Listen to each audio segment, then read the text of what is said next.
Welcome to the Rotary Club of Edina, the #1 club in the universe. Yeah, baby. My name is Michael Stanzak, and I'm humbled and honored to serve as your 67th president.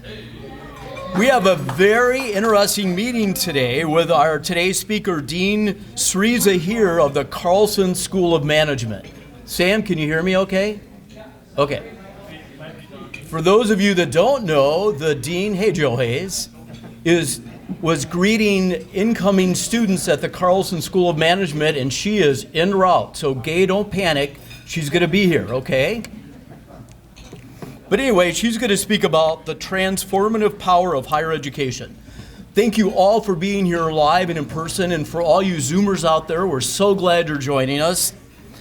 Our member spotlight today is on 2 potential gophers. Did you hear that, Bill McGreevy? 2 gophers. The first one is Jeff O's son, Torger, who starts as a freshman at Edina High School. And for many of you that might recall, Jeff was on the varsity Edina High School golf team, and they went to state and they finished second. Our second member spotlight today is on Jack Burnett, who is starting kindergarten. We all started kindergarten at one point, right, Ryan? Right, David? You remember going to kindergarten? I do too. Now, for those of you that wonder, I just want you to know that Rotarians really know how to have fun. And this was a past president celebration at Spanky's in Vargas, Minnesota, with past president John Flynn and his girlfriend Pam Hannelore, past president Steve Slice with his wife Nancy, and past president Jeff O and his wife Allie, along with Janet and Michael Stanzak. Big news, Rotary in the news. After much ado, the person that is going to the Rotary Zone Conference is Wade Toman. He checked it out with his wife. The flights are booked.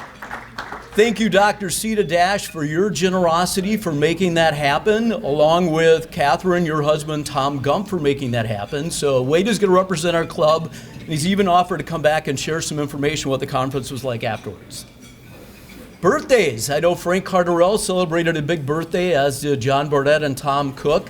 Looking forward, Chris Ann Manolis, her birthday is on the 4th. One only then William McGreevy Jr. will be celebrating a big one on September 7th. No, it won't be 79. He won't be 79. Jack Hinnefeck's birthday is coming up, Jeff O and Jim Ryman. Celebrating September Rotary Anniversaries, Ed Bather has been a member of our club for 47 years. Matt, you're not even that old yet, are you? It's okay. Scott McDonald for 24 years, Sandra Kresbach for 15, Jim Ryman for 6, and Dave Phillips for 3. It takes a village to put on a Rotary meeting, and helping out with the meeting today were greeters Mike Martiny and Mike Hagan. Toshi Metzger, along with the Wonder Woman, Becky Mikowski, is working the front desk. Ryan Wilson is helping us with Zoom and AV support. Wade Thoman will be giving the Invocation, Pledge of Allegiance, and 4-way test. Bjorn Frudenthal will be introducing our many guests and visiting Rotarians. Tom Reese will be introducing our speaker. Eric, his son, will be thanking the speaker. Fred Sylvester's been running around with a phone, taking pictures of us and put on social media. Thank you, Fred. And Ryan Wilson is also helping with the AV support. Would you please rise for the invocation, the Pledge of Allegiance, and 4-way test? Good afternoon. I know that, is this mic working, by the way? I guess, if you can hear me? You can take it out if there's one. Okay, I will. Thank you. So I know many of us have been dismayed by some of the world events in the recent months, and so I thought I'd share some thoughts of hope. I'll start with a reading called For Unfailing Strength. For unfailing strength, do not look forward to what may happen tomorrow. The same everlasting Father who cares for you today will take care of you tomorrow and every day. Either he will shield you from suffering, or he will give you unfailing strength to bear it. Be at peace, then. Put aside all anxious thoughts and imaginations, and say continually, "The Lord is my strength and my shield. My heart has trusted in him, and I am helped, and have the hope for the future." And a couple Bible verses that support that. Isaiah 41:13. For I am the Lord your God, who takes hold of your right hand and says to you, do not fear, I will help you. And Psalm 33:18, but the eyes of the Lord are on those who fear him, on those whose hope is in his unfailing love. Let us pray. Dear Lord, maker of heaven and earth, I thank you that we can have hope and strength to be positive through these unsettling times in the world today. Thank you for your protection and many blessings. Also, we are thankful how you are using Rotary to do so many great things in a difficult world, and for this great group of people here who do want to make our world a better place. Please bless our food and our meeting today. Amen. Pledge of allegiance. I pledge allegiance to the flag of the United States of America and to the republic for which it stands, one nation under God, indivisible, with liberty and justice for all. The four-way test. Is the truth, is it fair to all concerned? Will it build goodwill and better friendships? Will it be beneficial to all concerned?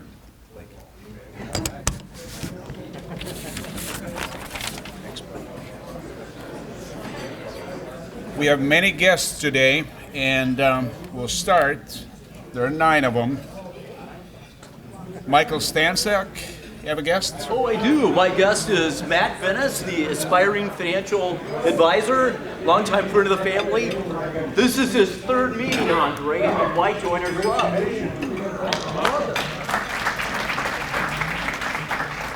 Catherine Gump has a guest. Hi, I am delighted to have my friend and neighbor Liz Ross here today, and hopefully we'll see her more often. Thank you.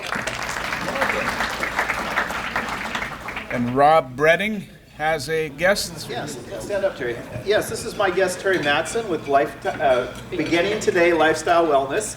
We're friends from when we were at the Eden Prairie Chamber together. And Terry, you want to just say a couple of words, just say hi to everybody? Absolutely. She's a Hi. potential member too, by the way. She's interested. I am. This is. I've been invited 3 times. I finally got here. Thank you for having me.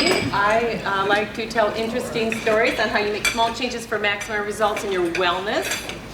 And I'm a life coach. So thank you again, and I hope and look forward to seeing everybody again.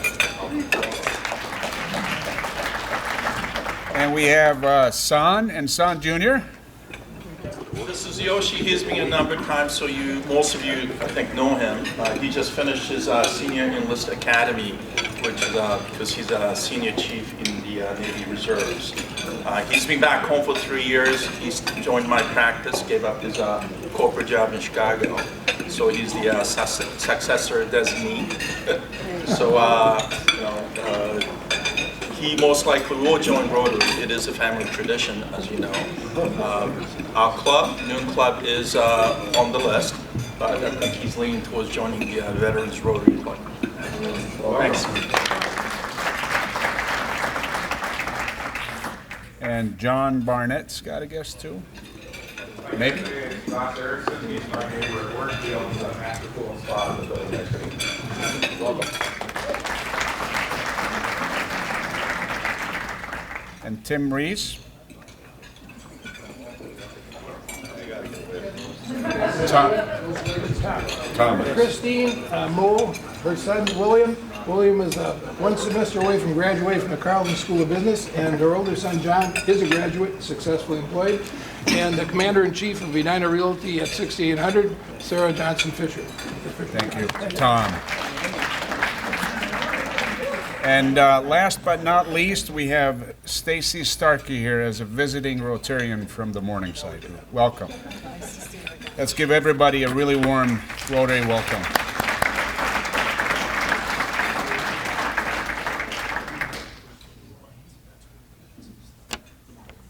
Good afternoon, everyone.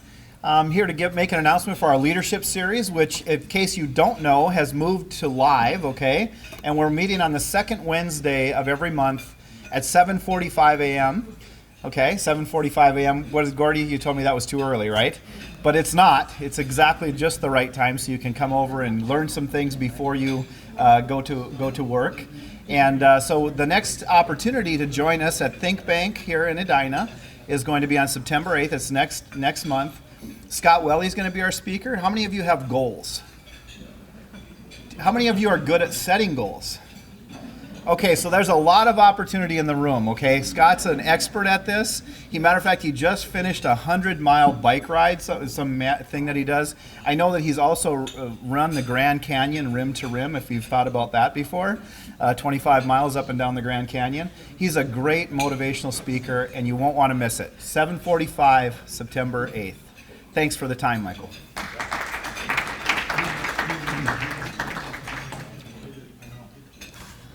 Well, believe it or not, we have a couple announcements about our gala. First of all, Becky has been so kind to put these things on the table. Could somebody hold up one of the things? And what it is if you don't want to go online, if you want to fill this out to register for the gala, she has graciously agreed to register you for the gala.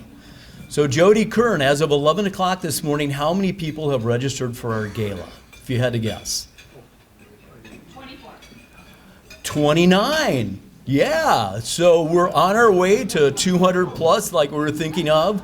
So to help that process, again, today is the end of early bird registration. If you like, just fill out the form and give it to Becky, and she has graciously agreed to go ahead and enter it for you. So that's great. Also, as you may or may not recall, I think, Catherine, you're bringing something. Does this have something to do with the decorations for the gala? You know, Jody told me we're going to do a reverse silent auction this year. And to support my very own bed, we all get to go and buy stuffed animals. So I went to Pacifier. They are so fun, you guys. So Jody, I've got 2 of them here to start with. I think, what's your plan with them, Jody? Oh, we're going to use them to decorate at our event, and then we're going to deliver them to my very own bed. And as a look at how cute this thing is. Oh my God. So fun. So I'm going to be bringing this basket every week. If I'm not here and Frank Carterella's at the door and you have your stuffed animal, feel free to drop it off with Frank because he likes the company. Thanks, everyone. Really appreciate your support. And if you're a sponsor, just a reminder that you need to register your guests. And if you are a big sponsor and have a lot of guests, please get that done, and that will really pump up our numbers.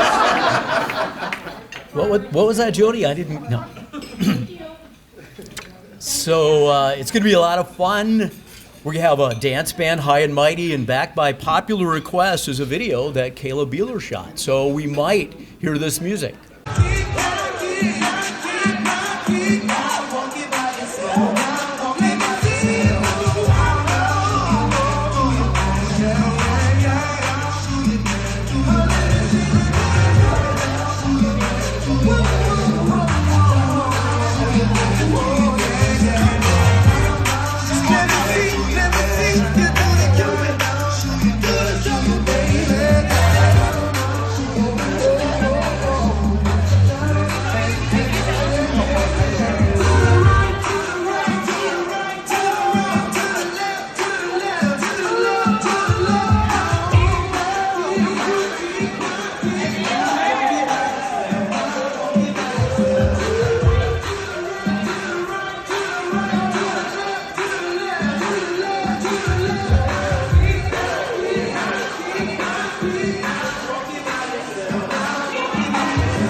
On Saturday, October 2nd.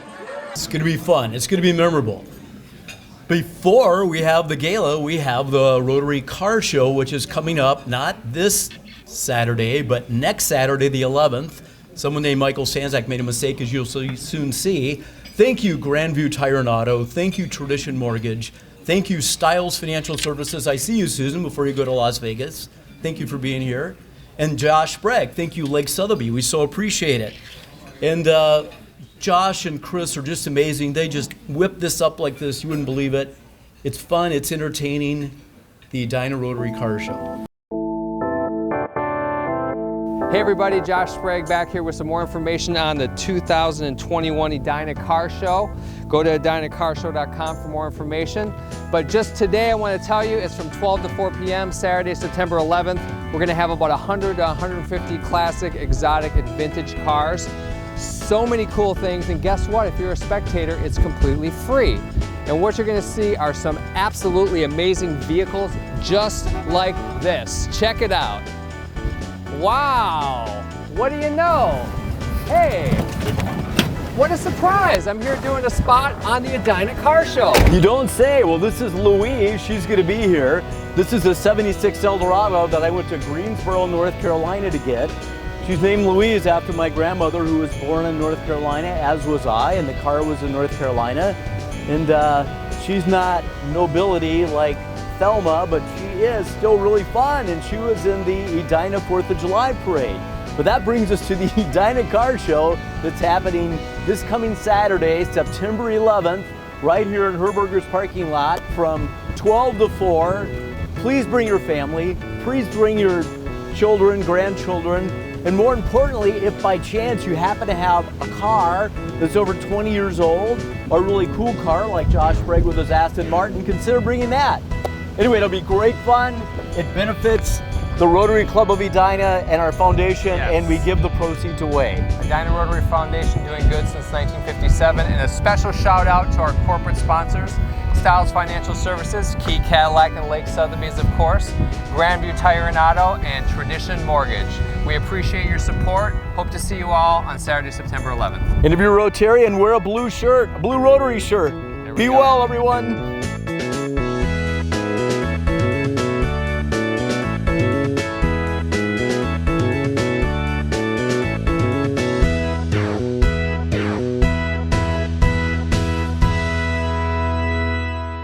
Wasn't that a cool video? I think it would be worth mentioning. Chris, would you please stand up? This is Chris Lakowski, our newest member, who owns a audio-visual company, and he puts things like that together. Since he's become a Rotarian, he has donated his services for free for filming the meetings. And that is several $100s a week that we are saving because of his generosity. And Andy's already registered for the Gala. he's a rock star. Thank you, Chris, for what you do. We so appreciate your time and your talent. Thank you. So Tom Reese is from the hometown of Sleepy Eye, Minnesota. Rumor has it he even has a license plate that says Sleepy Eye. He's a University of Minnesota graduate with an economics degree. University of Minnesota, come on, do you hear anything? He also received his ROTC commission there as well. He was in the U.S. Army Signal Corps from 1962 to 1964. He spent 13 months in Korea and Southeast Asia. Thank you for your service, Tom. He's an active real estate broker since 1964. Hey, wait a minute, I gotta back up a second. One time he was saying, hasn't anybody ever been in the Army? Don't you know how volunteers go? They basically sign you up. They're looking for volunteers and nobody raises their hand and you're in, Eric. He kind of sprung that on me one time. Anyway, back to Tom. He's been an active real estate broker since 1964. He had the Realty Center for 39 years and he merged with Edina Realty in 2008. He and his beautiful wife, Marcia, have been married for 55 years. They have 3 children, Eric, Mara, and Nicole, and 2 wonderful granddaughters, Ruby and Rose. Both are very accomplished athletes and are highly sought after for scholarships. They must have gotten their athletic prowess from their grandfather, I think. Please welcome my friend and fellow Rotarian, Tom Reese.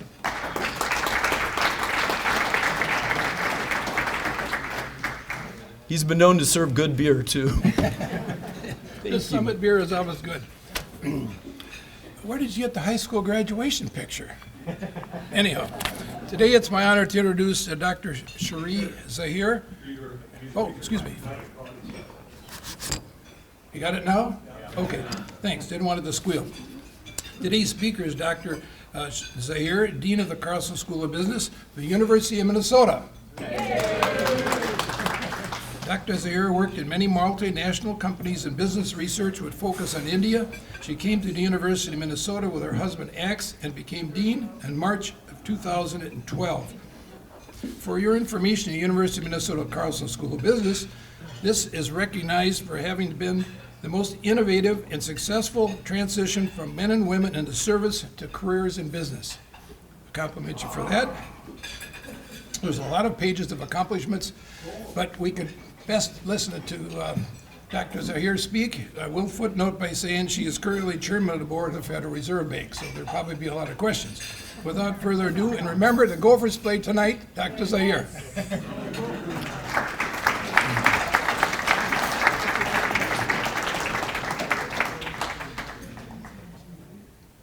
Well, thank you, Tom. Does that work? Uh-oh. Uh-oh. I think I put something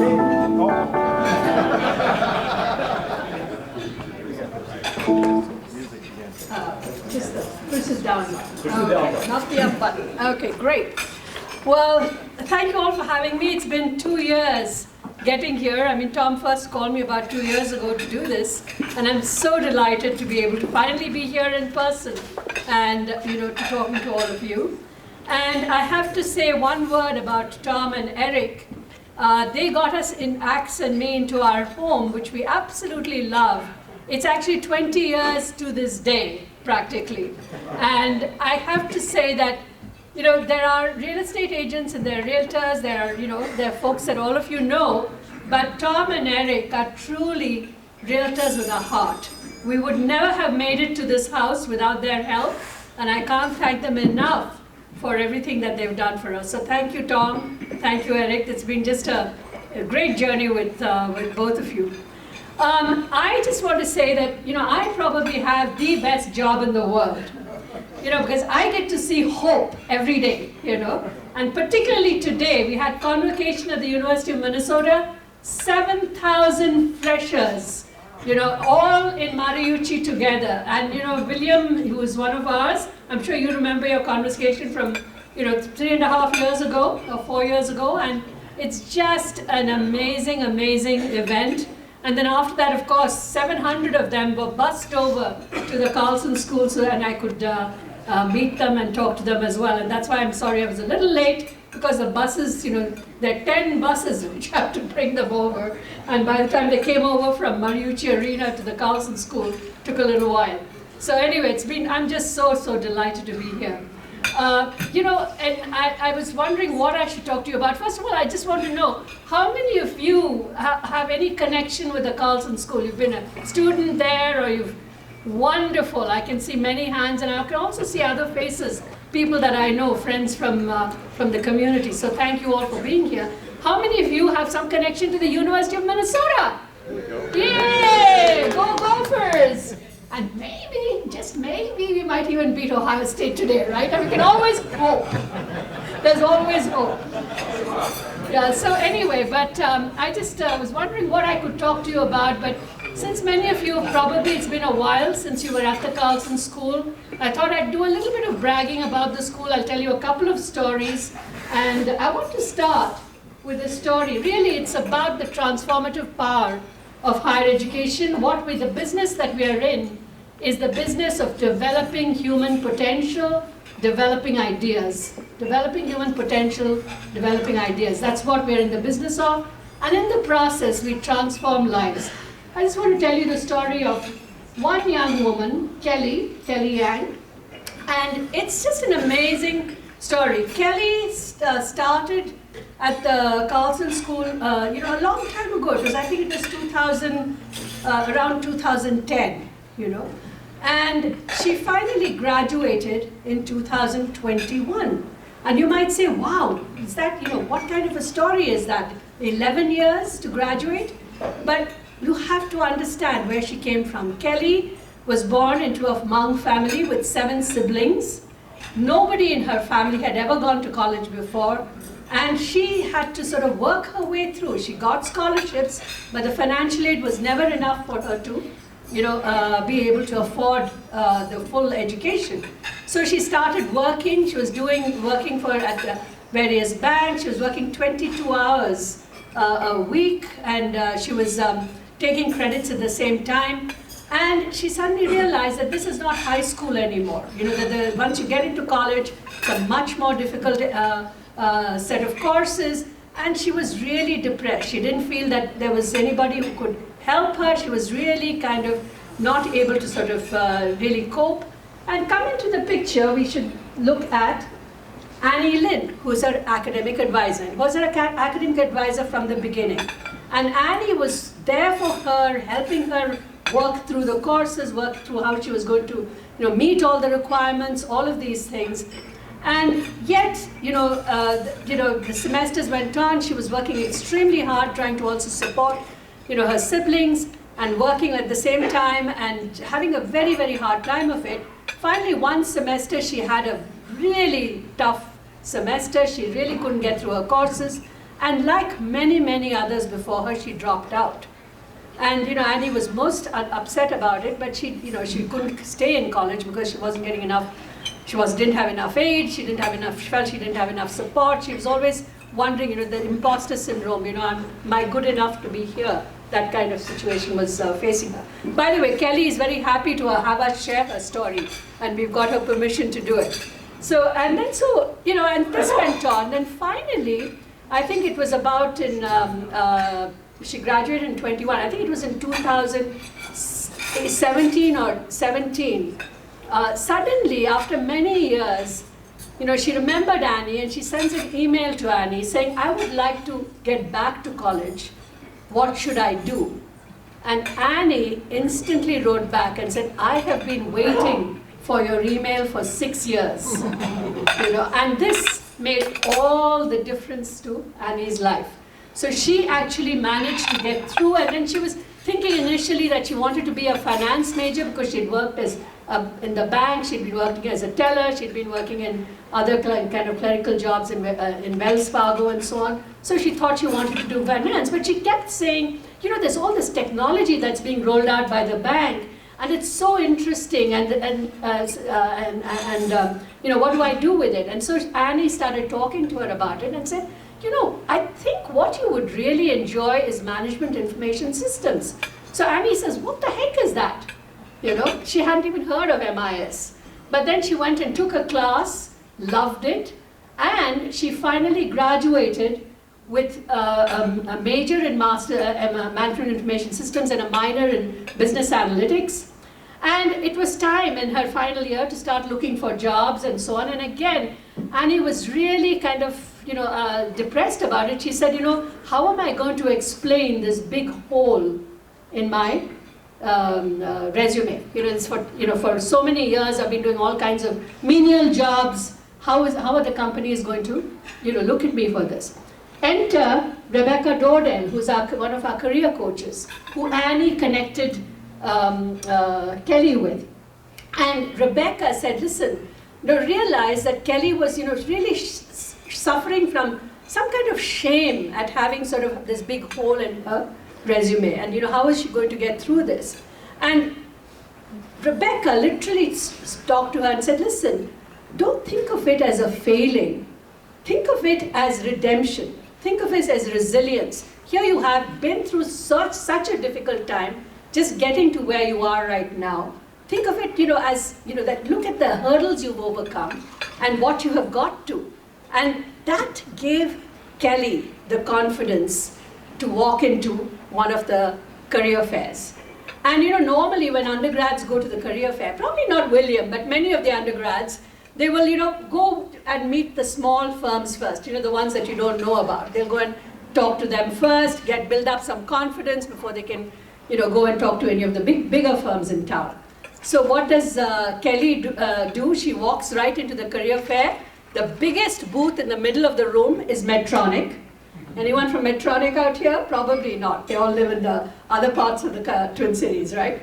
But anyway, and so she walks right into the booth, walks to the Medtronic desk, and straight away, she talks to them, and a week later, she has an offer from Medtronic, and that's where she is right now. She just got married. Annie went to her wedding. This is the kind of transformation that higher education provides, and it's what we do every single day with the 700 fresh students who've come in, as well as another 380 transfer students who are coming in from community colleges who will all be here, 1,180 of them on September 7th. They will all be here the day after Labor Day to sort of start their classes. So it's a really, really, as I said, I have the best job in the world. Just a couple more things. So this is Kelly graduated, last year in 2021. Just want to give you a sense of how we have grown as well at the Carlson School.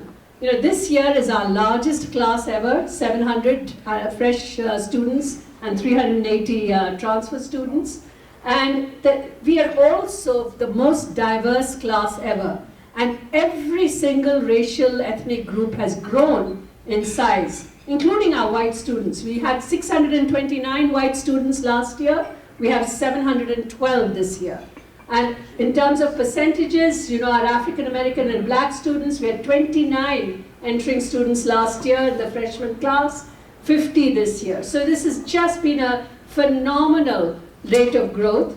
And so we're just very, very proud of this extraordinarily diverse and large class of exceptionally qualified and very, very well prepared students who are coming into the Carlson School. And our rankings as well have grown, have been sort of on the rise. We're now, for our full-time MBA, we are 29th in the US. And The Economist, for whatever measures they use, they say we are 6th in the world. We'll take it. So, if The Economist believes that, it must be true, right? So, yeah, so we're 6th in the world according to The Economist. Our part-time MBA is number 10th in the US, according to US News. Our executive MBA program is number 14, both from The Economist and from the Financial Times. Our Master of Science in Business Analytics is a brand new degree. It says we're 8th in the US. We're actually much better than that. We're probably in the top 2 or 3 in business analytics in the country. MS in finance, supply chain, you can see all of them, we're in the top 20. It's amazing. And one thing I'd point out, which is one of the best kept secrets about the Carlson School, our faculty, and this is year after year after year in ranking after ranking after ranking.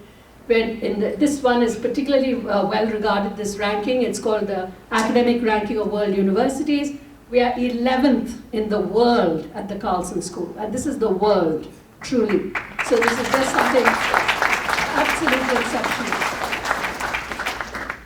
And I want to tell you also a story. It's not just our undergrad program that is strong, but all of our master's programs are very strong. And one feature, and Tom mentioned this, that I'm particularly proud of, is about 10 years ago, we started a veterans initiative. When I first became dean, it was something motivated by Bill Van Dyke, who used to be CEO of Donaldson, and Bill Walter, his friend. Both of them were in Vietnam, and they were really keen that we, they give us a challenge. They said, we'll give in some seed scholarship money. If you can raise $10 million, let's kind of do this. And I was very excited about it. It was a time when a lot of folks were coming back from Iraq and Afghanistan, and again, we'll have the same situation. And so we created a whole program to both recruit veterans, but also support them through the entire MBA program. Then we organized, the great companies in our neighborhood, they sort of set up pre-internships for them, meaning, they get demobilized at different times and they're admitted into the program in September. And so they had time in between. And so these companies would recruit them, say in February, if they got out of the military in February. So just an amazing group. They have changed the culture of our full-time MBA program. My husband Axe, which some of you know, he's a very favorite teacher in the full-time MBA program. He always teaches the core strategy class in that program. He's been doing that for many, many years. And he said, the first year the veterans showed up, they were all sitting in the front row. They were all prepared, they had their hands up, and when you talk to them, everybody else was so stressed out. It was the first semester, extremely intense, very tough cases, and lots of reading and lots of preparation. And the veterans, their attitude was, we're not in a foxhole somewhere, we're not cold, we're not being shot at, how bad can this be? This is and it was the most transformative thing that happened even culturally in the class.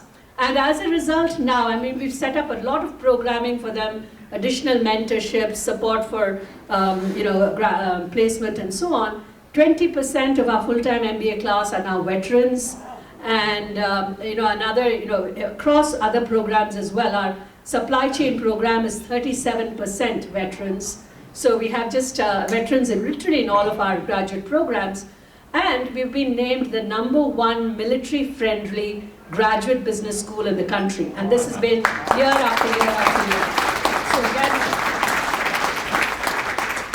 something that I'm very, very proud of. So this is the story of one of those veterans, Kevin Bubolz, and he's, Kevin, you know, he came and he had worked with therapy dogs in Afghanistan. He'd been posted there, and then when he started the MBA program, he really wanted to create a way to help children develop reading skills with the help of therapy dogs. And he was working with in a volunteer situation with them. And now, of course, he has gone on. He is now working for Microsoft. He still volunteers with his dog Ellie. His dog Ellie, by the way, is a TikTok star. So if any of you are on TikTok, go look up Ellie and Kevin, and you'll see the whole TikTok with Ellie out there. She became a TikTok star during the pandemic.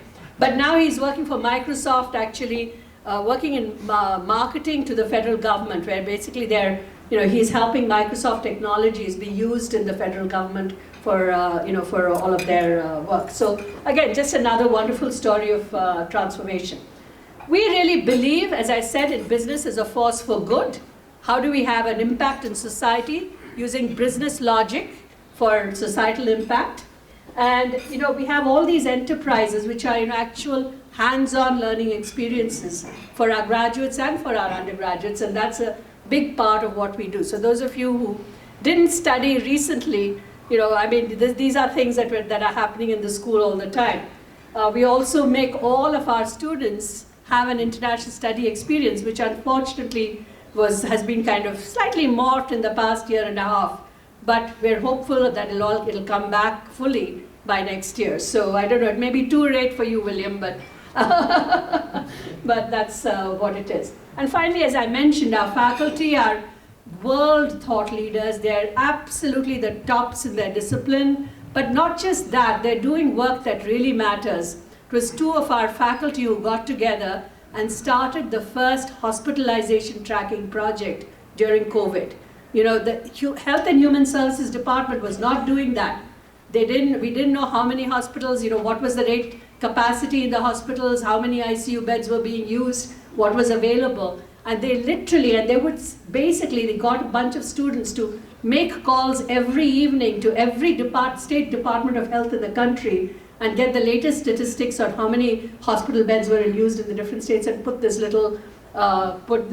thing together. And finally, the Department of Health and Human Services caught on that this was important, and they started doing it themselves. But it was our faculty who kind of really got it launched, and they remain thought leaders in this. Every time the New York Times runs an article on, hospitalizations in COVID, it's our faculty who get called in to sort of comment and to help them understand what the data are about.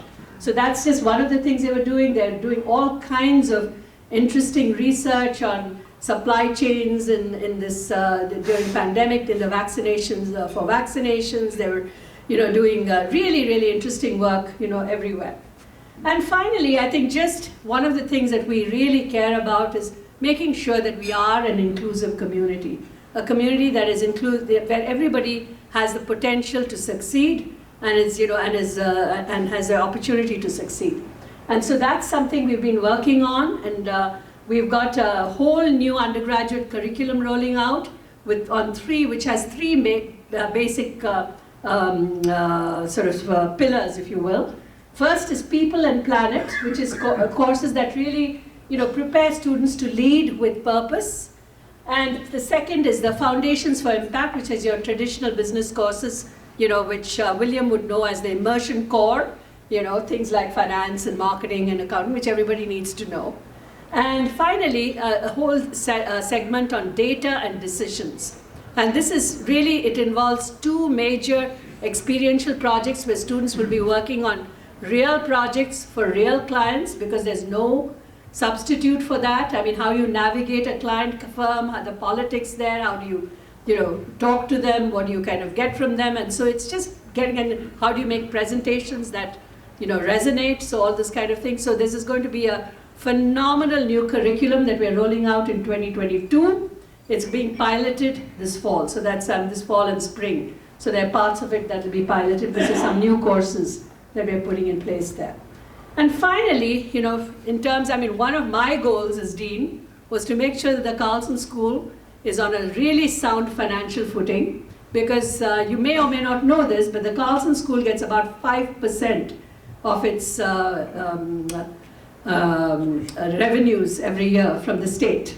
So the state support for the Carlson School is 5% of our total revenue. For the university, it's 17%. When you all went to the university, it was probably closer to 70% for the U, but now it's 17% for the university, 5% for the Carlson School.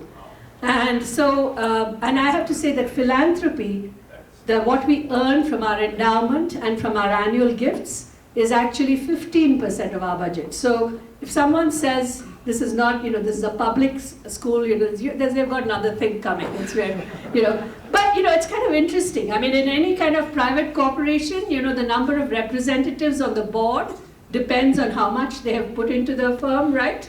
But not at the university. Everybody's chosen by the legislature, but only about 5% of our income comes from the legislature. So that's as far as the Carlson School is concerned.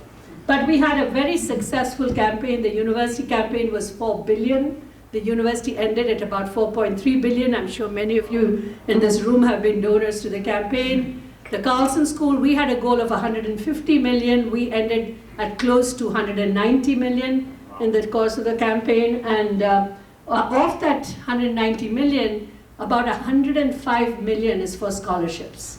It's because I think more than anything else, I believe that access is important. Keeping, you know, college affordable is extremely important. So that's part of it, and part of that was also the Centennial Scholars Program, which is a very special part of that our scholarship effort, where essentially we had, you know, 15 donors have given us about $50 million and they're, you know, we're calling them Centennial Founders, and they are really supporting sort of, and it's a very flexible scholarship because it's an endowment that will live forever. So right now, our needs may be in certain areas.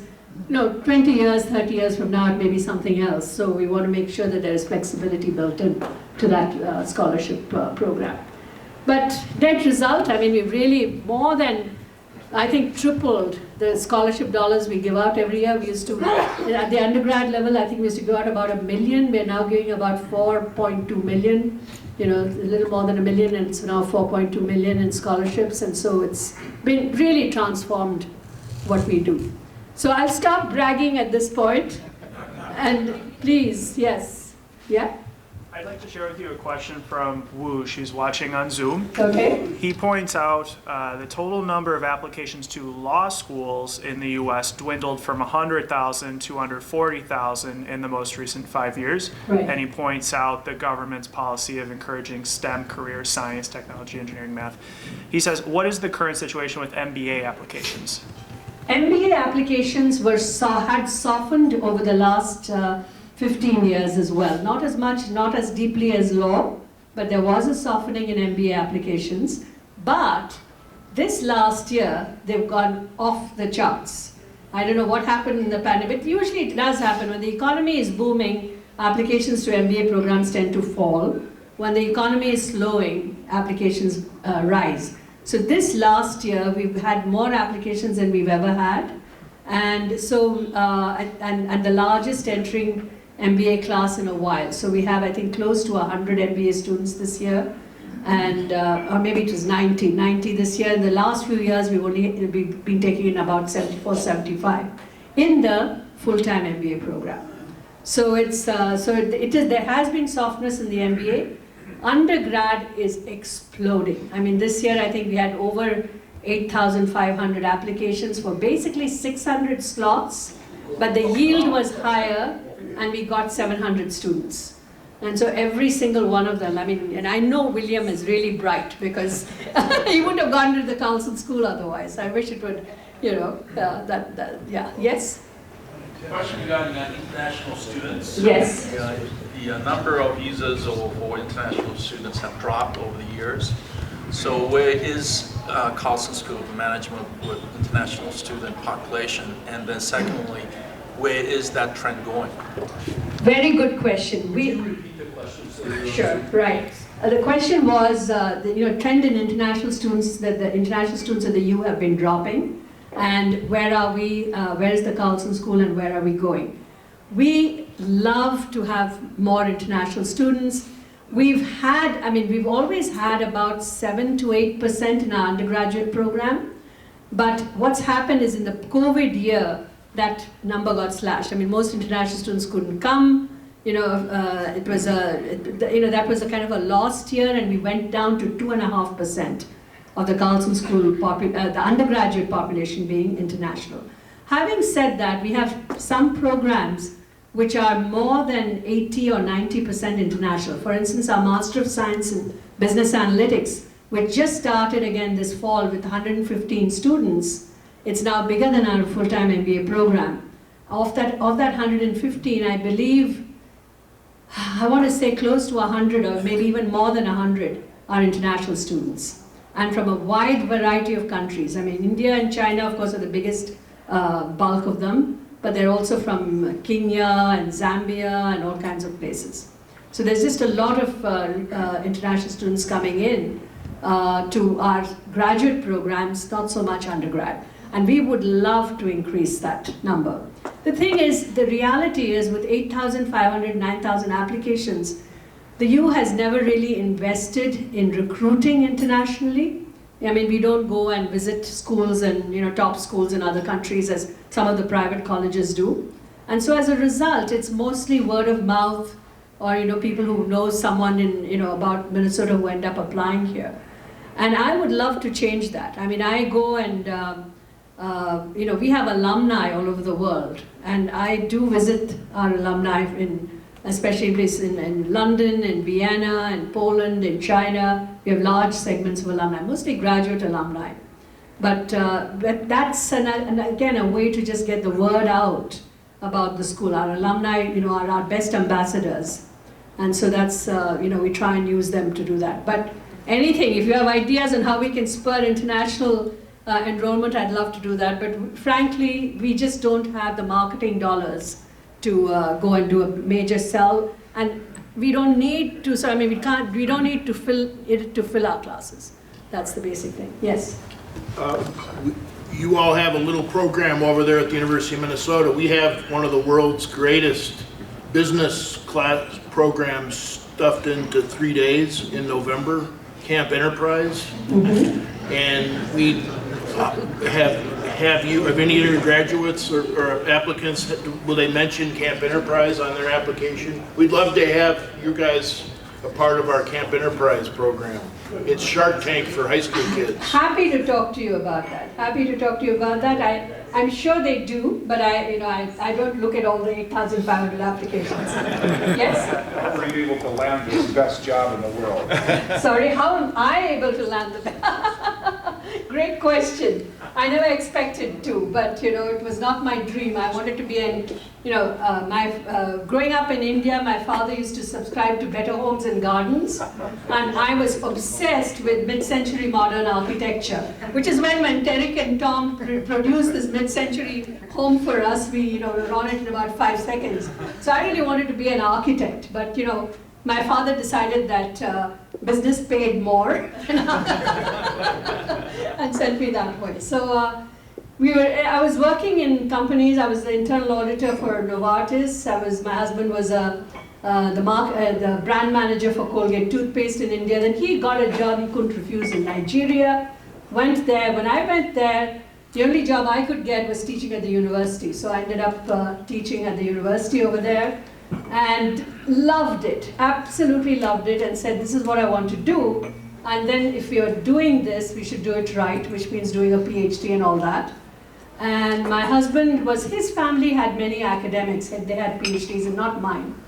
But so he was also interested, so we both landed up at MIT to do our doctorates. And when we graduated, the Carlson, he had a job at Michigan, I had a job at Wharton. We both had jobs at the Carlson School at the University of Minnesota, and we had 2 children. So came here 30 years ago, almost to the day, and absolutely no regrets. We just love the Carlson School, love the university, love this community. And this community has given us a country, a home, a career, everything. So it's just something that's very dear to us.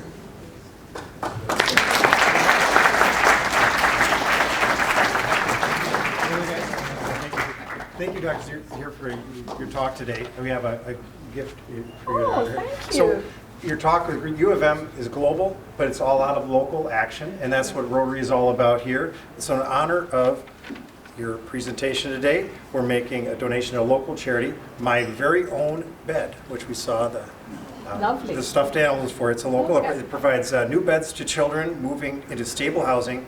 My Very Own Bed gives a new bed, sheets, blankets, pillows, mattress, and stuffed animals to children who might otherwise go without. So What thank you nice. again for... Thank you. Thanks for doing that.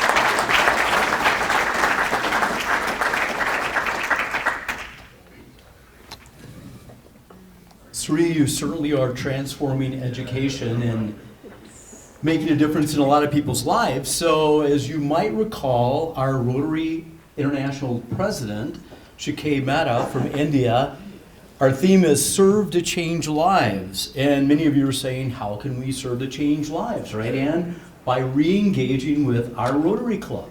And we have opportunities that are coming up. We have something that's new that's coming up. On September 11th, there's an Edina resident that is going to put a flag. Oh, it's... Liz, stand up. She is leading the effort to put flags in Utley Park for every victim that died on September 11th. Is that correct? And she needs help to put the flags in the ground. I have 3,000 flags in my house, which is a lot.